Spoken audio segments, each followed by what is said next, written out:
So we've already addressed the pre-approval dilemma, and if you haven't seen that video, you can go ahead and watch that one next.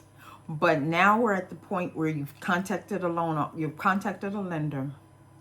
Now we're at the point where you've contacted a lender, you've started the pre-approval process, and these are some tips that I want to give you for things to avoid after applying for a loan or home mortgage.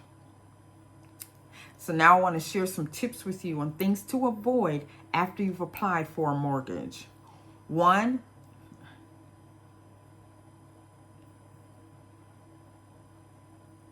so you've already applied for a mortgage. We've already talked about the pre-approval dilemma and whether or not it's important to get a pre-approval.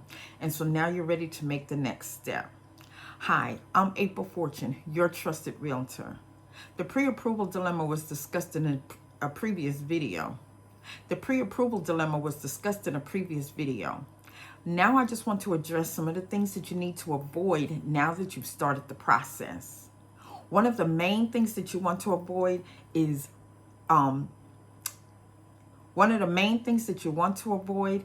opening up new credit or closing out credit that's already on your credit report. This is going to impact your credit score, and these are things that the lender has already seen. They've already seen your credit report. You don't need to do anything that's going to make any changes to that report. That's your credit history. That's your story, and they already know your story, so don't change your story midstream. Another thing is, do not change bank accounts. Don't close out the current account. Don't open up a new account. Keep everything as it is. Again, your story is your story. They already know this story. Don't go changing it. Another thing is making large purchases. Sometimes it's exciting. We're getting a new house. We don't want to bring the same furniture. We want new furniture, and that's a wonderful thing after closing. Do not make any major purchases until you have closed on the home. Okay, this is very, very important because so many people, I need a refrigerator, I need a new sofa, whatever it is that you need, wait until after you close before you make those purchases. Please understand that on closing day, your credit is going to be run again. And if there's anything that has made any significant changes, it could shut down your It could make you now not eligible for the loan, which means now you cannot close on the home. No large deposits, no large transfers, no large withdrawals. Do not make any major changes to your bank account or anything that's going to affect your credit. Okay? No co-signing. Do not co-sign. That's a whole nother story for a whole nother day. But do not co-sign for anyone. Co-signing is just like applying for another loan, applying for new credit. And even if you're approved, it's going to impact your credit story.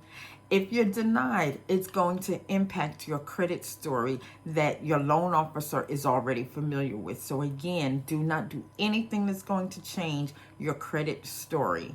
And last, definitely not least, and this is really not last because there's so many other little things too, but contact your loan officer before you make any financial decisions. If it's not something that your loan officer has asked you to do, then avoid doing it until you've contacted them and asked them if it's something that they think that you should go ahead and do. Because they may again tell you, wait until after closing, or they may tell you, oh, go ahead, we can work around that, or it's not going to impact you enough where it's going to make that big of a difference. So do not make any financial decisions once you've started this loan approval process.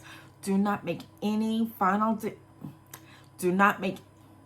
once you've begun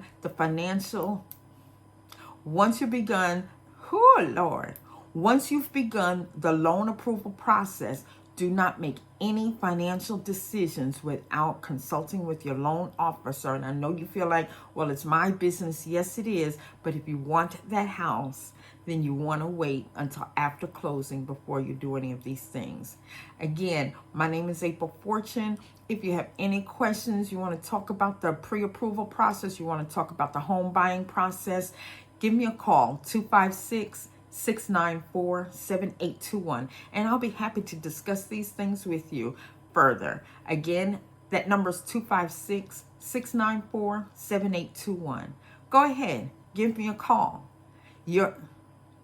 Go ahead, give me a call. And remember, your next home is my business.